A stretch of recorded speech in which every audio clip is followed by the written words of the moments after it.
Timbog sa isang mall ang isang lalaking tumangay ng designer bag na nagkakahalaga ng ₱250,000. Naaktuhan pa siyang nambibiktima na naman ng isa pang seller.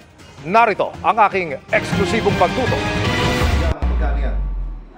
Sa halos 4 na taonang pagbebenta ng mga luxury designer handbag ng negosyanteng si Christine, wala raw siyang nagiging problema hanggang sa makadil niya nitong nakaraang linggo ang lalaking ito na nag-inquire online para bilhin ang binebenta niyang bag na nasa ₱250,000 ang halaga. Agad daw siyang minit nito sa isang coffee shop. Magaling po siya magsalita. Maano po siya, parang sanay na sanay. Inopen niya yung bag, minagnifying glass niya and all. UV light pa niya yung card. Pagkatapos, niyaya na raw ng suspect ang biktima sa isang tindahan para ipa-authenticate o maberipika na hindi peke ang bag. Dahil 1 oras daw ang authentication, nag-aya raw munang magkapi ang suspect. Ilang minuto pagdating sa kapihan, nagpaalam daw ang suspect na pupunta muna sa CR. Pagkakamali ko, hindi ko nakuha yung claim stub. So, nasa kanya yon. Iniwan niya pa yung gamit niya sa akin. And then, mga 10 minutes, sabi ko parang ang tagal mag-CR. So, doon ko naisip na, shucks, and kinuha niya na yung bag. So, dali-dali ako.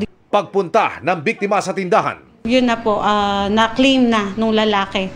Mga 5 minutes or 10 minutes ago. Ano po naramdaman din? Umiyak po ako dun.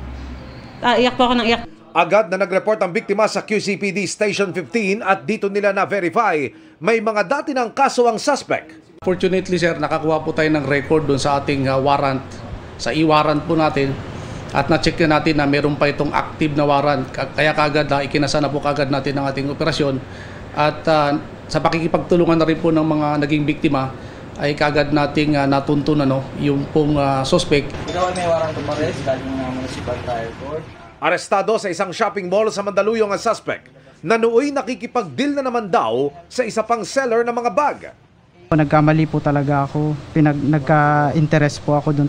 Alam ko po may mga impact din po ito sa, yun nga po, yung stress na dinulot nito. Lahat naman po napag-uusapan at handa naman po akong magbago at makipag-cooperate para maibalik po kung anong karapat-dapat. Ayon sa QCPD, naglulutangan na ang iba pang biktima ng suspect nang huli natangayan naman ng 3 bag na nagkakahalaga ng ₱1,000,000. Para sa GMA Integrated News, Emil Sumangil, nakatutok 24 oras.